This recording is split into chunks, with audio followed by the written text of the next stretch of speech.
नमस्कार, जय सिया राम। सभी प्रबुद्ध दर्शकों का स्वागत है मेरे चैनल एस्ट्रोलॉजी डिस्कवरी पर। मैं संजीव चतुर्वेदी आप सबका अभिवादन करता हूं।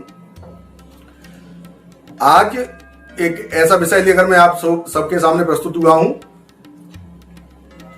जिसकी जानकारी अवश्य ही आपको नूतन लगेगी और इसके जो लाभ हैं वो आप अपनी कुंडली से देख सकते हैं, जांच सकते हैं। जिन व्यक्तियों की कुंडली में ये योग होंगे वो इसको पूर्णतः जाने और कमेंट बॉक्स में मुझे लिखें कि मैंने जो बताया वो सही है या नहीं है। आपके लिए ये जो स्थिति होगी आपकी कुंडली की वो बिल्कुल अक्षरंश जैसी मैं बता रहा हूं वैसी ही स्थिति होने वाली है।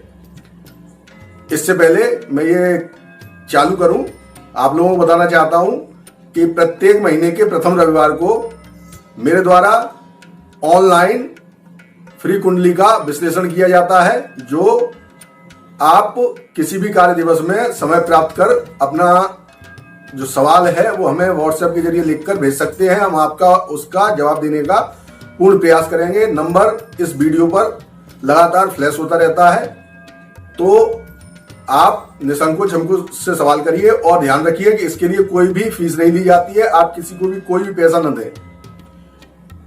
तो चलिए, सबसे पहले मैं आपको एक श्लोक दिखाता हूं, उसको आप देखिए और उसके बाद मैं आपको कुछ चित्रों के माध्यम से इस श्लोक को एप्लीकेबल करके दिखाऊंगा, जिससे कि आपकी समझ में पूरी तरह आ जाएगा। श्लोक इस प्रकार है। नीचम गतो जन्मन योग्रह स्यात् तदरासिनाथोप तदुच्चनाथः सचंद्र लग्नाद यदि केंद्रवर्ती राजा भवेद धार्मिको चक्रवर्ती। ये आपके सामने पहली कुंडली आ रही है।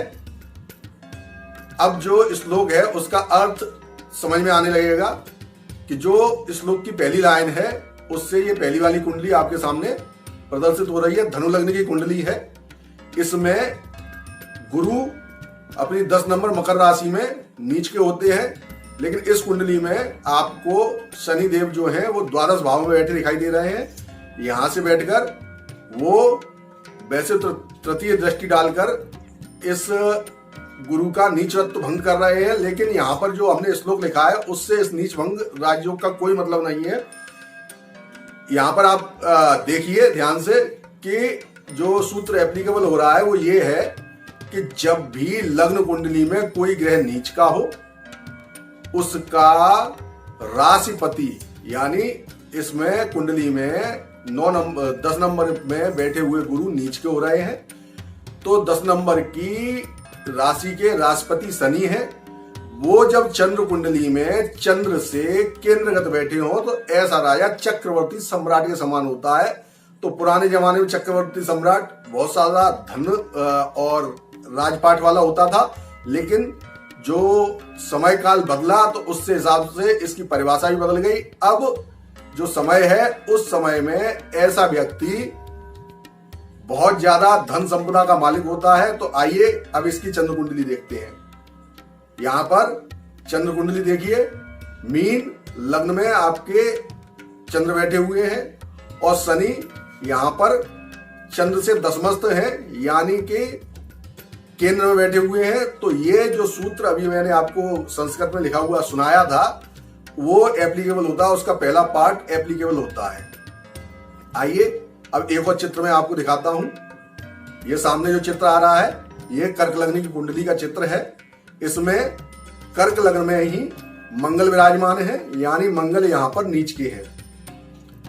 इस 4 नंबर की राशि में जो ग्रह उच्च का होता है, अगर वो चंद्र कुंडली में चंद्र से केंद्रगत आ जाए तब भी आदमी चक्रवर्ती सम्राट बनता है। जो मैंने आपको श्लोक सुनाया उसका जो संक्षिप्त अर्थ है वो ये है कि जो भी राशि लग्न कुंडली में नीच की हो उसका राशिपति, जैसे जो धनु लग्न की कुंडली थी उसमें गुरु नीच के हुए थे, तो नीच के जब वो हुए तो वो जाके हुए मकर राशि में। तो मकर राशि का राशिपति चंद्र से केंद्र में हो, यानी कि जहां पर भी ग्रह नीच का होता है लग्न कुंडली में, चंद्र कुंडली में उस ग्रह का राशिपति अगर चंद्र से केंद्र में हो तो ऐसा जातक चक्रवर्ती सम्राट बनता है।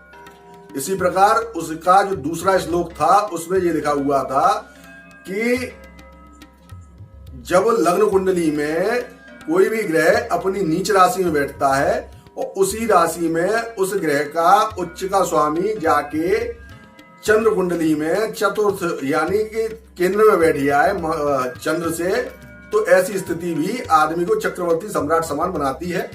तो जो दूसरी कुंडली आपके सामने जो दिखा रहा हूं मैं, ये कर्क लग्न की कुंडली है।